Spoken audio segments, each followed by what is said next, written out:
தள்ளுபடி அத்தனை பேரும் அல்லும்படி 6 முதல் 60% வரை ஆடி தள்ளுபடியுடன் super Saravana stores, Chennai, Madurai, Kovai.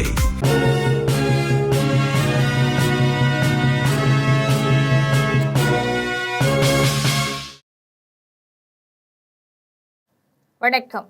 GeM செய்திகளுக்காக தமிழ் மொழி. இந்திய நேரப்படி இரவு 8:30 மணி செய்திகள். முதலில் ஜெம் தலைப்புச் செய்திகளை காணலாம். இந்தியா ஜப்பான் இடையே செயற்கை நுண்ணறிவு, பாதுகாப்பு உள்ளிட்ட பல்வேறு துறைகளில் புரிந்துணர்வு உடன்பாடு. இந்தியாவில் அடுத்த 10 ஆண்டுகளில் ஜப்பான் 10 லட்சம் எண்களை முதலீடு செய்யும் என பிரதமர் அறிவிப்பு. இனப்படுகொலையையும் சூழல் பேரழிவையும் தடுத்து காவிரியை காக்க முன்வர வேண்டும். தமிழ்நாட்டு இளைஞர்களுக்கு பாட்டாளி மக்கள் கட்சி தலைவர் அன்புமணி அழைப்பு. பீகார், மத்திய பிரதேசம், குஜராத்தில் 3 சட்டமன்ற தொகுதிகளுக்கு இடைத்தேர்தல் அறிவித்தது தேர்தல் ஆணையம். தமிழ்நாட்டில் காலியாக உள்ள 7 தொகுதிகளுக்கு இடைத்தேர்தல் அறிவிக்காததால் ஏமாற்றம். காதலர்கள் ஆணவ கொலை விவகாரத்தில் காவல்துறையினர் நடுநிலையுடன் விசாரிக்க வேண்டும். மயிலாடுதுறை மாவட்ட ஆட்சியரை சந்தித்த பின் நாடாளுமன்ற உறுப்பினர் ரவிக்குமார் வலியுறுத்தல். காமராஜருக்கு பிறகு 60 ஆண்டுகளாக யாரும் நீர்ப்பாசனத்துக்கு முக்கியத்துவம் கொடுக்கவில்லை. திராவிட கட்சி ஆட்சியாளர்கள் மீது பாமக தலைவர் அன்புமணி குற்றச்சாட்டு. மாநில கட்சிகளை அழிப்பதையே பாஜக வேலையாக கொண்டுள்ளதாக சசிகாந்த் செந்தில் குற்றச்சாட்டு. தங்களுடன் கூட்டணியில் உள்ள கட்சியையே சிதைப்பதாக சுட்டிக்காட்டல். வெனிசுலாவில் நிலநடுக்கத்தால் இடிபாடுகளில் சிக்கியவர் 8 நாட்களுக்கு பின் உயிருடன் மீட்பு. 100 மணி நேரம் முயற்சியில் 140 டன் இடிபாடுகளை அகற்றி மீட்டதாக தகவல். இனி விரிவான செய்திகளை காணலாம். இந்தியா ஜப்பான் இடையே செயற்கை நுண்ணறிவு, பாதுகாப்பு உள்ளிட்ட துறைகளில் புரிந்துணர்வு உடன்பாடுகள் கையொப்பமாகியுள்ளன. இந்தியாவுக்கு வந்துள்ள ஜப்பான் பிரதமர் சானே தகாய்ச்சி டெல்லியில் பிரதமர் நரேந்திர மோடியை சந்தித்து பேசினார். இரு நாட்டு உயர்நிலை குழுவினரும் பல்வேறு துறைகளில் ஒத்துழைப்பை மேலும் விரிவுபடுத்துவது குறித்து பேச்சு நடத்தினர். அதன்பின் இரு நாட்டு பிரதமர்களும் கூட்டாக செய்தியாளர்களை சந்தித்தனர். டெல்லியில் இந்திய ஜப்பானிய கூட்டு பொருளாதார அமைப்பின் சார்பில் கண்காட்சி நடைபெற்றது. இதில் இந்திய பிரதமர் நரேந்திர மோடி, ஜப்பான் பிரதமர் சானே தகாய்ச்சி ஆகியோர் கலந்து கொண்டனர். இருவரும் கண்காட்சியில் இடம்பெற்றிருந்த அரங்குகளுக்கு சென்று புதிய தொழில்நுட்பங்களை கேட்டறிந்தனர்.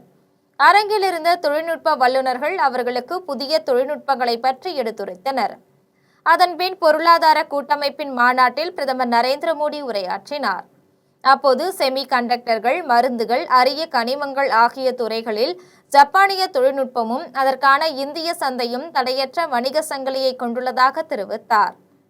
இந்தியாவில் அடுத்த 10 ஆண்டுகளில் ஜப்பான் 10 லட்சங்களை முதலீடு செய்ய உள்ளதாக கூறினார். எரியாற்றல், பாதுகாப்பு, செயற்கை நுண்ணறிவு, பாதுகாப்பு, நலவாழ்வு உள்ளிட்ட பல்வேறு துறைகளில் புரிந்துணர்வு உடன்பாடுகள் கையொப்பமாகியுள்ளதாகவும் பிரதமர் நரேந்திர மோடி தெரிவித்தார். மாபெரும் இனப்படுகொலையையும் சூழலியல் பேரழிவையும் தடுத்து காவிரியை காக்க வாருங்கள் என்று பாமக தலைவர் அன்புமணி அழைப்பு விடுத்துள்ளார். காவிரி தமிழ்நாட்டில் நுழையும் தருமபுரி மாவட்டத்தின் பிலிக்குண்டு என்னும் இடத்திலிருந்து அது கடலில் கலக்கும் இடம் வரை அன்புமணி விழிப்புணர்வு பயணம் மேற்கொண்டுள்ளார். இந்நிலையில் அவர் விடுத்துள்ள அறிக்கையில், கர்நாடகத்தில் காவிரியின் குறுக்கே மேகதாட்டு அணை கட்டப்பட்டால் அது காவிரி பாசன மாவட்டங்களை பாலைவனமாக்கி தமிழ்நாட்டில் பட்டினி சாவுக்கு வழிவகுக்கும் என்றும், இதுவும் ஒரு வகையில் தமிழர் இன படுகொலைதான் என்றும் தெரிவித்துள்ளார். மேகதாட்டு அணை கட்டினால் 12,500 ஏக்கரில் காடுகள், விலங்குகள் சரணாலயம் ஆகியவை நீரில் மூழ்கி அழியும் என்றும், இது சூழலியல் படுகொலையாகும் என்றும் குறிப்பிட்டுள்ளார். கர்நாடகத்தில் உள்ள சில அரசியல் கட்சிகளின் லாபத்திற்காக தமிழ்நாட்டு மக்களின் வாழ்வாதாரத்தையும் உணவாதாரத்தையும் சுற்றுச்சூழலையும் அழிக்க முயல்வது அநீதி என்று தெரிவித்துள்ளார். எங்கெல்லாம் அநீதி தலை தூக்குகின்றதோ அங்கெல்லாம் அதை அழிக்க தலையெடுப்பவர்கள் இளைஞர்கள் என்றும் தெரிவித்துள்ளார். மேகதாட்டில் அணை கட்டுவதை தடுப்போம், இனப்படுகொலையையும் சூழலியல் பேரழிவையும் தடுப்போம் என்று அன்புமணி சூளுரைத்துள்ளார். பீகார், மத்திய பிரதேசம், குஜராத் ஆகிய மாநிலங்களில் காலியாக உள்ள 3 சட்டமன்ற தொகுதிகளுக்கு இடைத்தேர்தல் தேதியை தேர்தல் ஆணையம் அறிவித்துள்ளது. அதே நேரத்தில் தமிழ்நாட்டில் காலியாக உள்ள 7 தொகுதிகளுக்கு இடைத்தேர்தல் அறிவிக்கப்படவில்லை. தமிழ்நாட்டில் சட்டமன்ற தேர்தலில் 2 தொகுதிகளில் போட்டியிட்டு 2லும் வெற்றி பெற்ற விஜய் திருச்சி கிழக்கு தொகுதியின் சட்டமன்ற உறுப்பினர் பதவியிலிருந்து விலகினார். இதையடுத்து மதுராந்தகம், தாராபுரம், பெருந்துறை, அம்பாசமுத்திரம், விராலிமலை, கரூர் சட்டமன்ற தொகுதிகளில் அதிமுக சார்பில் வெற்றி பெற்றவர்கள் பதவியிலிருந்து விலகி தாவேகவில் சேர்ந்துள்ளனர். இதனால் அவர்களின் தொகுதிகளும் காலியாக உள்ளன. ஒரு தொகுதி காலியானால் அடுத்த 6 மாதத்துக்குள் இடைத்தேர்தல் நடத்தப்படுவது வழக்கம். இந்த நிலையில் பீகாரின் பங்கிப்பூர், மத்திய பிரதேசத்தின் ததியா, குஜராத்தின் மஞ்சள்பூர் ஆகிய 3 சட்டமன்ற தொகுதிகளுக்கு ஜூலை 30ஆம் நாள் இடைத்தேர்தல் நடைபெறும் என்று தேர்தல் ஆணையம் அறிவித்துள்ளது. ஆனால் தமிழ்நாட்டில் 7 தொகுதிகள் காலியாக இருந்தும் அவற்றுக்கு இடைத்தேர்தல் அறிவிக்காதது குழப்பத்தை ஏற்படுத்தியுள்ளது. இதனிடையே அதிமுக சட்டமன்ற உறுப்பினர்கள் பதவி விலகியது குறித்து சென்னை உயர்நீதிமன்றத்தில் வழக்கு தொடுக்கப்பட்டுள்ளது. இன்று டெல்லியில் செய்தியாளர்களிடம் பேசிய அக்கட்சியின் மாநிலங்களவை உறுப்பினர் இன்பதுரை, இந்த வழக்கின் இறுதி தீர்ப்பு வரும் வரை தமிழ்நாட்டில் காலியாக உள்ள தொகுதிகளுக்கு இடைத்தேர்தல் நடத்தக்கூடாது என்று கோரிக்கை விடுத்துள்ளதாக கூறினார். தரங்கம்பாடி அருகே சாத்தங்குடியில் காதலர்கள் தூக்கிட்ட நிலையில் சடலமாக மீட்கப்பட்ட விவகாரத்தில் காவல்துறையினர் நடுநிலையுடன் விசாரணை மேற்கொள்ள வேண்டும் என்று விடுதலை சிறுத்தைகள் நாடாளுமன்ற உறுப்பினர் விசிக ரவிக்குமார் தெரிவித்துள்ளார். மயிலாடுதுறை மாவட்டம் தரங்கம்பாடி அருகே சாத்தங்குடியில் காதலர்கள் தூக்கிட்ட நிலையில் சடலமாக மீட்கப்பட்டது தொடர்பாக அப்பகுதியில் நேரில் பார்வையிட்டு பாதிக்கப்பட்ட இளைஞரின் குடும்பத்திற்கு ரவிக்குமார் ஆறுதல் தெரிவித்தார். மயிலாடுதுறை மாவட்ட ஆட்சியரை சந்தித்து உரிய நடவடிக்கை எடுக்குமாறு கேட்டுக்கொண்டார். அதனைத் தொடர்ந்து செய்தியாளர்களிடம் ரவிக்குமார் பேசினார். அப்போது காதலர்கள் தூக்கிட்ட நிலையில் சடலமாக மீட்கப்பட்ட விவகாரத்தில் காவல்துறையினர் நடுநிலையுடன் விசாரணை மேற்கொள்ள வேண்டும் என்று வலியுறுத்தினார். சமூக பதற்றம் ஏற்படாமல் பாதுகாப்பு நடவடிக்கைகளை மேற்கொள்ள வேண்டும் என்றும் ரவிக்குமார் கேட்டுக்கொண்டார். காமராஜருக்கு பிறகு 60 ஆண்டுகளாக தமிழகத்தை ஆண்ட யாரும் நீர்ப்பாசனத்துக்கு முக்கியத்துவம் கொடுக்கவில்லை என பாமக தலைவர் அன்புமணி குற்றம் சாட்டியுள்ளார். பாமக தலைவர் அன்புமணி சேலத்தில் செய்தியாளர்களிடம் பேசினார். அப்போது தமிழகத்தில் வாழும் 8 கோடி மக்களில் 5.5 கோடி மக்கள் குடிநீருக்கு காவிரியை நம்பியே உள்ளதாக தெரிவித்தார். மத்தியில் காங்கிரஸ், பாஜக என யார் ஆட்சிக்கு வந்தாலும் மக்கள் நலனை தாண்டி அரசியலுக்காக கர்நாடகத்துக்குத்தான் ஆதரவு தருவார்கள் என்றார். அதேபோல் சுற்றுச்சூழல் பாதிக்கப்படும் என கூறி நிக்கோபார் தீவில் மத்திய அரசின் திட்டத்தை எதிர்க்கும் ராகுல் காந்தி மேகதாட்டு அணையால் 12,500 ஏக்கர் காடுகள் அழிந்து போகும் என்பதை கர்நாடக முதலமைச்சருக்கு சுட்டிக்காட்டி அணை கட்டுவதை தடுக்க வேண்டும் என கேட்டுக்கொண்டார். காமராஜருக்கு பிறகு 60 ஆண்டுகளாக தமிழகத்தை ஆண்ட திராவிட கட்சிகள் நீர்ப்பாசனத்துக்கு முக்கியத்துவம் கொடுக்கவில்லை என்று கூறிய அன்புமணி, புதிதாக அமைந்துள்ள தாவேக அரசு நீர்ப்பாசனத்துக்கு முக்கியத்துவம் கொடுக்கும் என்று நம்பிக்கை தெரிவித்தார்.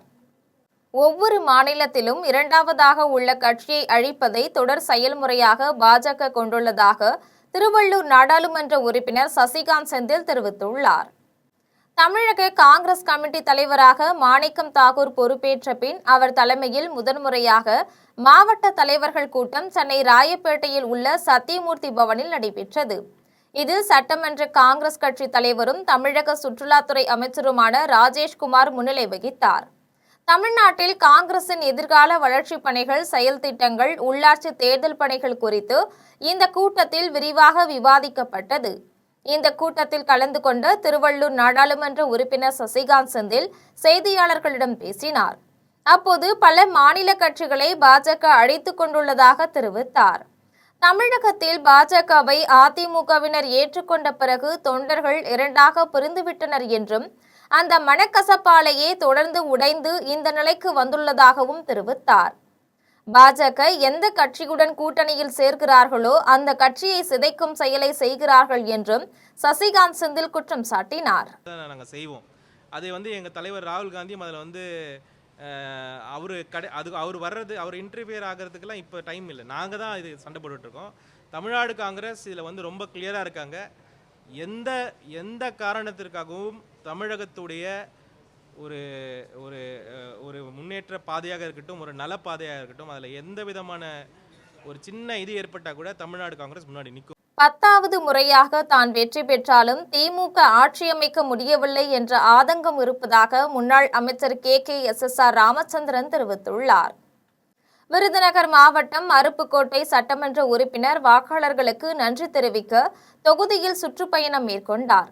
அப்போது பேசிய ராமச்சந்திரன் சட்டமன்ற தேர்தலில் தன்னை வெற்றி பெற செய்த மக்களுக்கு நன்றி தெரிவித்தார். 10வது முறையாக தான் வெற்றி பெற்றாலும் திமுக அரசாங்கம் அமையவில்லை என்ற ஆதங்கம் இருப்பதாக கூறினார். திமுக அரசாங்கம் அமைந்திருந்தால் மக்கள் பணிகளை செய்வதற்கு நிறைய வசதியாக இருக்கும் என கூறினார். எதிர்க்கட்சியின் சட்டமன்ற உறுப்பினராக இருந்த போதிலும் அதிகாரிகளிடம் பேசி தொகுதி மக்களுக்கு தேவையான பணிகளை செய்து கொடுப்பதாக உறுதியளித்தார். காரைக்காலில் பிரதமர் வீடு கட்டும் திட்டத்தில் பயனாளிகளுக்கு நிதி ஒதுக்கீட்டு ஆணைகளை அமைச்சர் ராஜசேகரன் வழங்கினார். பிரதமர் வீடு கட்டும் திட்டத்தில் காரைக்கால் மாவட்டத்தில் பயனாளிகளுக்கு நிதி ஒதுக்கீட்டு ஆணைகள் வழங்கும் நிகழ்ச்சி திருநள்ளாற்றில் அமைச்சர் ராஜசேகரன் அலுவலகத்தில் நடைபெற்றது. அப்போது முதற்கட்ட தவணை நிதி பெறும் 38 பயனாளிகள், 2ஆம் 3ஆம் கட்ட தவணை நிதி பெறும் 17 பயனாளிகள் என மொத்தம் 55 பேருக்கு சுமார் 60 லட்சம் ரூபாய் மதிப்பிலான நிதி ஒதுக்கீட்டு ஆணைகளை புதுச்சேரி அமைச்சர் ராஜசேகரன் வழங்கினார். இந்நிகழ்ச்சியில் குடிசை மாற்று வாரிய இளநிலை பொறியாளர் கோபிநாதன், திருநள்ளாறு கள ஆய்வாளர் மாரியப்பன், பாஜக தொகுதி தலைவர் பாலமுருகன் ஆகியோர் கலந்து கொண்டனர். நிகழ்ச்சியில் பேசிய அமைச்சர் ராஜசேகரன், நாட்டில் குடிசைகள் இல்லாத நிலையை உருவாக்குவதே இத்திட்டத்தின் நோக்கம் என்றார். புதுச்சேரி மாநிலத்தை குடிசைகள் இல்லாத மாநிலமாக மாற்ற அனைவரும் ஒத்துழைக்க வேண்டும் என்று கேட்டுக்கொண்டார். தமிழ்நாட்டில் ஆளுநர் ஆட்சி என்ற பெயரில் மறைமுகமாக பாஜக ஆட்சி வந்துவிடக்கூடாது என்பதற்காகவே தவிக அரசுக்கு முஸ்லிம் லீக் ஆதரவளித்துள்ளதாக அபூபக்கர் தெரிவித்துள்ளார். தென்காசி அருகே இந்திய யூனியன் முஸ்லிம் லீக் மாநில பொதுச் செயலாளரும் முன்னாள் சட்டமன்ற உறுப்பினருமான அபூபக்கர் செய்தியாளர்களிடம் பேசினார். அப்போது தவிக கூட்டணிக்கு முஸ்லிம் லீக் ஆதரவு தெரிவித்ததை மனிதநேய ஜனநாயக கட்சி தலைவர் தமிமுன் அன்சாரி விமர்சித்துள்ளதாக கூறினார். ஆளுநரின் ஆட்சி வந்துவிடக்கூடாது, மறைமுகமான பாஜக ஆட்சி வந்துவிடக்கூடாது என்ற காரணத்திற்காகத்தான் தவிக ஆட்சிக்கு முஸ்லிம் லீக் ஆதரவளித்துள்ளதாக கூறினார். திமுகவும் அதிமுகவும் மறைமுகமாக கூட்டணி வைப்பதை தங்களால் ஏற்றுக்கொள்ள முடியவில்லை என்று அபூபக்கர் கூறினார். நாங்கள் இன்னைக்கு திமுகவோட சண்டை போட்டுட்டு வெளியே வரலாம். கொள்கை ரீதியாக நாங்கள் எதிர்த்துட்டு வெளியே வரல, விமர்சித்துட்டு வெளியே வரல. இன்னைக்கு நாங்கள் இந்த நிலை எடுக்கலைன்னு நினைக்கி கவர்னர் ஆட்சி வந்துடும். வேற என்ன வாய்ப்பு இருக்கு சொல்லுங்க? 107 பேர் 108 பேர் கொண்டு இருக்கக்கூடிய தவிகவுக்கு நாங்கள் ஆதரவு கொடுக்கலைன்னா கவர்னர் ஆட்சி மீண்டும் தேர்தலை மக்கள் ஏற்றுக்குவாங்களா? எனவே எங்களுடைய சூழ்நிலையில் இது சரியான முடிவாக நாங்கள் எடுத்திருக்கின்றோம். திமுக காரங்க விமர்சித்த அன்னைக்கு அவங்களுக்கு தான் பழகின, எங்களுக்கு பழகின கிடையாது. எதிரும் புதிருமா இருக்கக்கூடிய அதிமுக ஆட்சிக்கு திமுக ஆதரவளிக்க வேண்டும் என்பதுங்கிறது அந்த கால்குலேஷன் நம்பர்லேயே வரல. பிஜேபியினுடைய ஒரு ஆளும் சேர்ந்தாதான் வரும். குதிரை பேரத்தில் நம்பர் 1 குற்றவாளி முதலமைச்சர் விஜய்தான் என்று திமுக முன்னாள் சட்டமன்ற உறுப்பினர் பரந்தாமன் குற்றம் சாட்டியுள்ளார். சென்னை தேனாம்பேட்டையில் உள்ள திமுக தலைமையகத்தில் முன்னாள் சட்டமன்ற உறுப்பினர் பரந்தாமன் செய்தியாளர்களிடம் பேசினார். அப்போது திமுக குதிரை பேரத்தில் ஈடுபட்டதாக போலியான குற்றச்சாட்டை அமைச்சர் நிர்மல்குமார் தெரிவித்துள்ளதாக கூறினார். திமுக குதிரை பேரத்தில் ஈடுபடுவதாக ஒரு நாடகத்தை நடத்தி வருவதாக தெரிவித்தார். அதிமுகவில் ஒரு அணியை மட்டும் சந்தித்த முதலமைச்சர் விஜய் ஏன் எடப்பாடி பழனிசாமியை சந்திக்கவில்லை என்று கேள்வி எழுப்பினார். குதிரை பேரத்தில் நம்பர் 1 குற்றவாளி முதலமைச்சர் விஜய்தான் என்று குற்றம் சாட்டினார். நிர்வாக திறனற்ற ஆட்சியில் நடைபெற்ற அவலங்களை மூடி மறைப்பதற்காக திமுக மீது இத்தகைய பழியை சுமத்தி வருவதாகவும் தெரிவித்தார். பெரியபாளையம் இறால் தொழிற்சாலையில் மீதமுள்ள 2 டன் அமோனியா வாயு டேங்கர் லாரி மூலம் பாதுகாப்பாக வெளியேற்றப்படும் என்று திருவள்ளூர் மாவட்ட ஆட்சியர் கவிதா தெரிவித்துள்ளார். திருவள்ளூர் மாவட்டம் பெரியபாளையத்தில் உள்ள இறால் பதப்படுத்தும் ஆலையில் ஜூன் 21ஆம் தேதி அமோனியா வாயு கசிந்ததில் 100க்கும் மேற்பட்டோர் பாதிக்கப்பட்டனர். மருத்துவமனைகளில் சிகிச்சை பெற்ற நிலையில் இதுவரை 17 பெண் தொழிலாளர்கள் உயிரிழந்தனர்.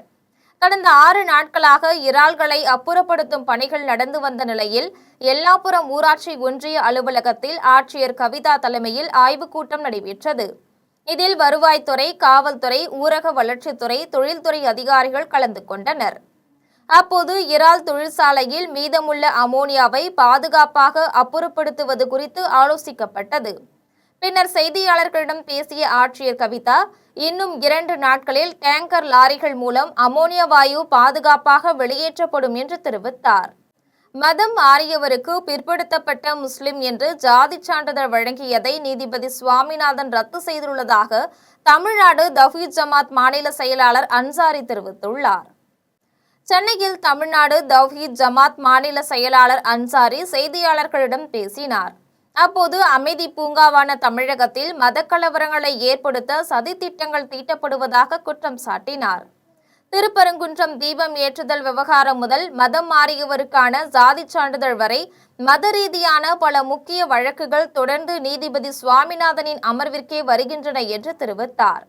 மதம் மாறியவருக்கு பிற்படுத்தப்பட்ட முஸ்லிம் ஜாதி சான்றிதழை நீதிபதி ரத்து செய்துள்ளதாகவும் தெரிவித்தார். இதை எதிர்த்து மேல்முறையீடு செய்ய வலியுறுத்தி சிறுபான்மை அமைப்பினர் அமைச்சர்கள் ஷாஜகான், நிர்மல்குமார் ஆகியோரிடம் மனு அளித்துள்ளதாக தெரிவித்தார். இந்தியா பாகிஸ்தான் இடையிலான உறவை மேம்படுத்துவதற்கான வழியை கண்டறியுமாறு பிரதமருக்கு கடிதம் மூலம் கோரிக்கை விடுத்துள்ளதாக ஜம்மு காஷ்மீர் முதலமைச்சர் உமர் அப்துல்லா தெரிவித்துள்ளார். ஜம்மு காஷ்மீர் மாநிலம் சோபியானில் முதலமைச்சர் உமர் அப்துல்லா செய்தியாளர்களிடம் பேசினார். அப்போது இந்தியாவுக்கும் பாகிஸ்தானுக்கும் இடையிலான பதற்றம் 30 முதல் 40 ஆண்டுகளாக நீடித்து வருகின்றது என்று தெரிவித்தார். கடந்த ஆண்டு பகல்காமில் நடந்த சம்பவங்களுக்கு பிறகு இது மேலும் அதிகரித்துள்ளது என்றும் குறிப்பிட்டார். தற்போது இரு நாடுகளுக்கும் இடையிலான உறவை மேம்படுத்துவதற்கான வழியை கண்டறியுமாறு பிரதமருக்கு கடிதம் மூலம் கோரிக்கை விடுத்துள்ளதாக தெரிவித்தார். RSS இதை சொல்லும்போது யாரும் ஆட்சேபிப்பதில்லை, ஆனால் ஜம்மு காஷ்மீர் தலைவர்கள் இதை பற்றி பேசும்போது மட்டும் கூச்சலிடுவதாக கூறினார். அண்டை நாடுகளுக்கு இடையிலான உறவு மேம்பட வேண்டும் என்பதே தங்கள் விருப்பம் என்று கூறினார். தாவேக திருப்பூர் மேற்கு மாவட்ட இளைஞரணி இணையமைப்பாளர் விக்னேஷ் தனது நண்பருடன் அவிநாசி டாஸ்மாக் பாரில் குடிவெறியில் நாற்காலிகளை வீசி அட்டூழியம் செய்துள்ளார். திருப்பூர் மாவட்டம் அவிநாசியை சேர்ந்த சேதுவின் மகன் விக்னேஷ் தாவேக மாவட்ட இளைஞரணி இணை அமைப்பாளராக உள்ளார். இவர் தனது நண்பரான நவீன்குமாருடன் டாஸ்மாக் பாரில் மது அருந்தியுள்ளார். அப்போது அவர்கள் இருவரும் குடிவெறியில் பார் ஊழியர்களுடன் சண்டையிட்டு அங்கிருந்து நாற்காலிகளை உடைத்து அமளியில் ஈடுபட்டுள்ளனர். தகவல் அறிந்து அங்கு வந்த காவல்துறையினரிடமும் இருவரும் வாக்குவாதத்தில் ஈடுபட்டுள்ளனர். இதனால் அங்கு சலசலப்பு ஏற்பட்டது. இதையடுத்து இருவரையும் போதை தெளிந்ததும் காலையில் காவல் நிலையத்திற்கு வரும்படி அறிவுறுத்தி அனுப்பி வைத்துள்ளனர். இதுகுறித்து அவிநாசி காவல்துறையினர் இதுவரை வழக்கு பதியவில்லை. சில நாட்களுக்கு முன்பு தாவேக பிரமுகரை தாக்கிய மாவட்ட இளைஞரணி அமைப்பாளர் அமீன் உட்பட 3 மீது அவிநாசி காவல்துறையினர் வழக்கு பதிந்தனர். அதே நேரத்தில் டாஸ்மாக் பாரில் அட்டூழியம் செய்த விக்னேஷ் மீது வழக்கு பதியாமல் உள்ளனர். மதுரை மீனாட்சி மிஷன் மருத்துவமனையில் விழாவின் குருத்தெலும்பை பயன்படுத்தி ஒரே கட்ட அறுவை சிகிச்சையில் சிறுவனின் காதை மருத்துவர்கள் மறுசீரமைத்து உள்ளனர். தென் தமிழகத்தில் முதன்முறையாக மீனாட்சி மிஷன் மருத்துவமனை மற்றும் ஆராய்ச்சி மையத்தின் காது, மூக்கு, தொண்டை அறுவை சிகிச்சை வல்லுநர்கள் மைக்ரோடியோ எனும் பிறவி குறைபாட்டுடன் பிறந்த 16 வயது சிறுவனின் காதை அவனது விழா எலும்பிலிருந்து எடுக்கப்பட்ட குருத்தெலும்பை பயன்படுத்தி வெற்றிகரமாக மறுசீரமைத்துள்ளனர். பல கட்டங்களாக செய்யப்படும் இந்த சிக்கலான 3D காது மறுசீரமைப்பு அறுவை சிகிச்சையை மருத்துவ குழுவினர் ஒரே கட்ட அறுவை சிகிச்சை அமர்வில் வெற்றிகரமாக செய்திருக்கின்றனர். வலியையும் மருத்துவமனையில் தங்கும் காலத்தையும் குறைத்து விரைவான குணமடைதலுக்கு இது வழிவகுத்துள்ளதாக மருத்துவ வல்லுநர்கள் நாகேஸ்வரன், கண்ணன் ஆகியோர் தெரிவித்தனர். சென்னையில் 5000 மருத்துவர்கள் பங்கேற்கும் மாரத்தான் ஓட்டம் நடத்தப்பட இருப்பதாக ஹாப்பி டாக்டர் என்ற அமைப்பு அறிவித்துள்ளது. சென்னை சேப்பாக்கம் பத்திரிகையாளர் மன்றத்தில் மருத்துவர்கள் நாளையொட்டி ஹாப்பி டாக்டர் அமைப்பின் ஒருங்கிணைப்பாளர் மருத்துவர் சித்ரா பாஸ்கர் ஏற்பாட்டில் நிகழ்ச்சி நடைபெற்றது. இதில் மருத்துவர்கள் சொக்கலிங்கம், ராமச்சந்திரன் ஆகியோருக்கு நினைவு பரிசு வழங்கப்பட்டது. அதன் பின்னர் செய்தியாளர்களிடம் பேசிய சித்ரா பாஸ்கர், அதிக பணிச்சுமை, விடுப்பு எடுக்க முடியாமை ஆகியவற்றால் 30 விழுக்காடு மருத்துவர்கள் மன உளைச்சலில் இருப்பதாக தெரிவித்தார். இந்த மன அழுத்தத்தை போக்கும் வகையில் அக்டோபர் 4ஆம் தேதி சென்னை தீவுத்திடலில் மாரத்தான் ஓட்டம் நடைபெற இருப்பதாக தெரிவித்தார். கொடைக்கானல் மலை சாலைகளை முறையாக பராமரிக்காத நெடுஞ்சாலைத்துறையை கண்டித்து மக்கள் சாலையில் நாற்று நட்டு எதிர்ப்பு தெரிவித்துள்ளனர். திண்டுக்கல் மாவட்டம் கொடைக்கானலில் வத்தலகுண்டு சாலை, பழனி சாலை, மேல்மலை கிராமங்களுக்கு செல்லக்கூடிய சாலைகள் அனைத்துமே பழுதடைந்து குண்டும் குழியுமாக உள்ளன. இதனால் அவ்வப்போது விபத்துகளும் ஏற்படுகின்றது. இதுகுறித்து நெடுஞ்சாலைத்துறையிடம் பலமுறை கோரிக்கை வைத்தும் பணிகளை சரிவர செய்யவில்லை. இந்நிலையில் கொடைக்கானல் கிளாசி பகுதியில் உள்ள சாலையில் நாற்று நட்டு வைத்து நெடுஞ்சாலைத்துறையினருக்கு மக்கள் எதிர்ப்பு தெரிவித்தனர். சாலையை விரைவில் சீரமைக்க வேண்டும் என்று அவர்கள் கோரிக்கை வைத்தனர். Rotary club of Chennai capital Maitri Jeevan திட்டத்தின் மூலம் தனியார் மருத்துவமனைக்கு 70 லட்சம் ரூபாய் மதிப்புள்ள நவீன மருத்துவ கருவிகள் வழங்கப்பட்டுள்ளன. Rotary club of Chennai capital Maitri Jeevan திட்டத்தின் மூலம் தனியார் மருத்துவமனைக்கு 70 லட்சம் ரூபாய் மதிப்புள்ள நவீன மருத்துவ கருவிகளை அபூர்வா மோடி அறக்கட்டளை தலைவர் சத்யராவ் உள்ளிட்டோர் தலைமையில் வழங்கப்பட்டது. இந்த உயர் சிகிச்சை கருவிகள் மூலம் கட்டிகளை துல்லியமாக கண்டறிதல், அறுவை சிகிச்சையின் போது இரத்த இழப்பை குறைத்தல் உள்ளிட்ட பல்வேறு நலன் காக்கும் சிகிச்சைகள் வழங்கப்பட உள்ளது. இந்நிகழ்ச்சியில் பேசிய அபூர்வா மோடி, உயிர்காக்கும் நவீன மருத்துவ தொழில்நுட்பத்தை மக்களின் பயன்பாட்டிற்கு கொண்டு சேர்ப்பதே இத்திட்டத்தின் முக்கிய நோக்கம் என்று தெரிவித்தார். இந்நிகழ்ச்சியில் ரோட்டரி மாவட்ட ஆளுநர் தேவேந்திரன், முக்கிய பங்குதாரர் வினய் கிராந்தி உள்ளிட்ட ஏராளமானோர் கலந்து கொண்டனர். பொள்ளாச்சி அருகே போதையில்லாத பொள்ளாச்சி என்னும் பெயரில் நாம் தலைவர் இயக்கத்தின் சார்பாக ஜூலை 12ஆம் நாள் பொதுக்கூட்டம் நடைபெறவுள்ள நிலையில் அதற்கான பூமி பூஜை விழா நடைபெற்றது. கோவை மாவட்டம் பொள்ளாச்சியில் போதையில்லாத பொள்ளாச்சி என்னும் பெயரில் நாம் தலைவர் இயக்கத்தின் சார்பாக அண்ணாமலை தலைமையில் ஜூலை 12ஆம் நாள் பொதுக்கூட்டம் நடைபெற உள்ளது. இதனை முன்னிட்டு ஆச்சிப்பட்டியில் உள்ள மைதானத்தில் அதற்கான பூமி பூஜை விழா நடைபெற்றது. விழாவிற்கான இருக்கைகள், மேடை, வாகனங்கள் நிறுத்தும் இடம் ஆகிய முன்னேற்பாடுகள் செய்யப்படும் என பொதுக்கூட்ட ஒருங்கிணைப்பாளர் தெரிவித்தார். இந்நிகழ்ச்சியில் பொள்ளாச்சி, கோவை உள்ளிட்ட பகுதிகளிலிருந்தும் ஏராளமானோர் கலந்து கொண்டனர். ஷோலிங்கர் நகராட்சியில் குடிநீர் பிரச்சினையை தீர்க்க வலியுறுத்தி பெண்கள் காலி குடங்களுடன் வந்து நகராட்சி ஆணையரிடம் மனு அளித்துள்ளனர்.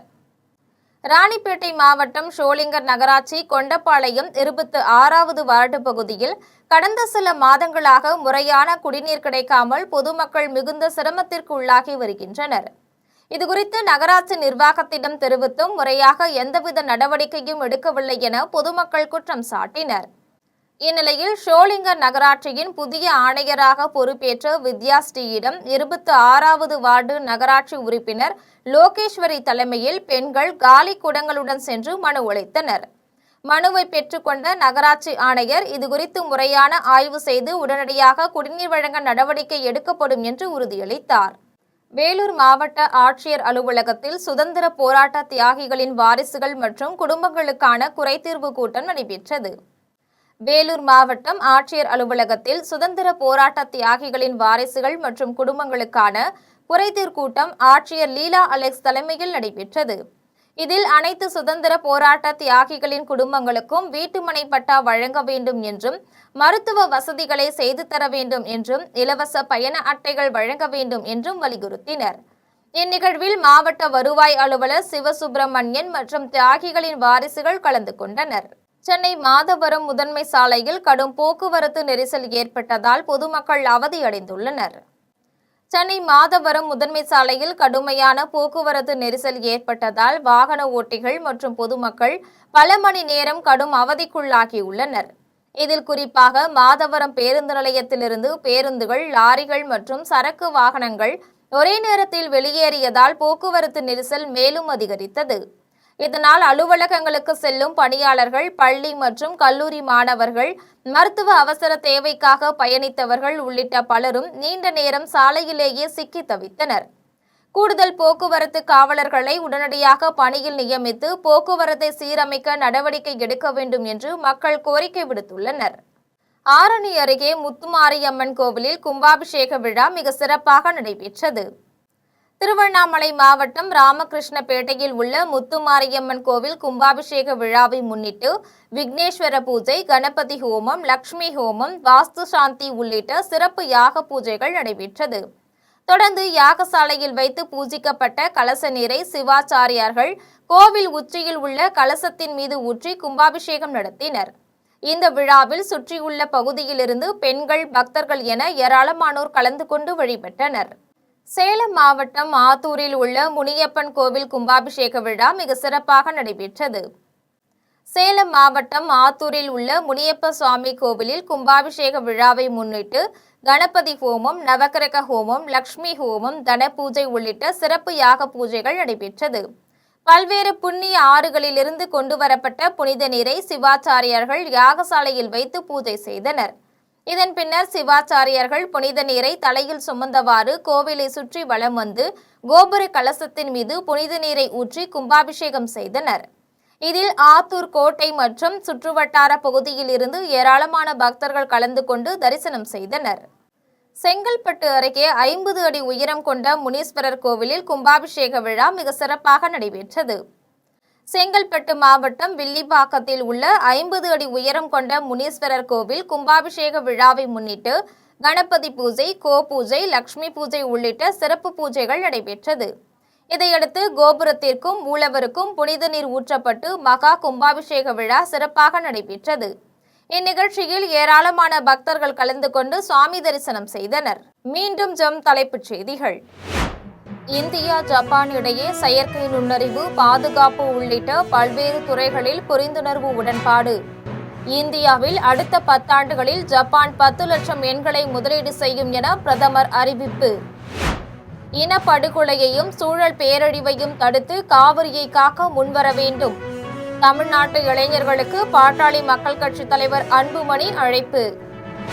பீகார், மத்திய பிரதேசம், குஜராத்தில் 3 சட்டமன்ற தொகுதிகளுக்கு இடைத்தேர்தல் அறிவித்தது தேர்தல் ஆணையம். தமிழ்நாட்டில் காலியாக உள்ள 7 தொகுதிகளுக்கு இடைத்தேர்தல் அறிவிக்காததால் ஏமாற்றம். காதலர்கள் ஆணவ கொலை விவகாரத்தில் காவல்துறையினர் நடுநிலையுடன் விசாரிக்க வேண்டும். மயிலாடுதுறை மாவட்ட ஆட்சியரை சந்தித்த பின் நாடாளுமன்ற உறுப்பினர் ரவிக்குமார் வலியுறுத்தல். காமராஜருக்கு பிறகு 60 ஆண்டுகளாக யாரும் நீர்ப்பாசனத்துக்கு முக்கியத்துவம் கொடுக்கவில்லை. திராவிட கட்சி ஆட்சியாளர்கள் மீது பாமக தலைவர் அன்புமணி குற்றச்சாட்டு. மாநில கட்சிகளை அழிப்பதையே பாஜக வேலையாக கொண்டுள்ளதாக சசிகாந்த் செந்தில் குற்றச்சாட்டு. தங்களுடன் கூட்டணியில் உள்ள கட்சியையே சிதைப்பதாக சுட்டிக்காட்டல். வெனிசுலாவில் நிலநடுக்கத்தால் இடிபாடுகளில் சிக்கியவர் 8 நாட்களுக்கு பின் உயிருடன் மீட்பு. 100 மணி நேரம் முயற்சியில் 140 டன் இடிபாடுகளை அகற்றி மீட்டதாக தகவல். இத்துடன் ஜெம் செய்திகள் நிறைவடைகின்றன. மீண்டும் ஜெம் செய்திகள் நள்ளிரவு 12 மணிக்கு. உடனுக்குடன் செய்திகளை காண ஜெம் லைவ்.tv என்ற இணையதளத்தில் இணைந்திருங்கள். நன்றி, வணக்கம்.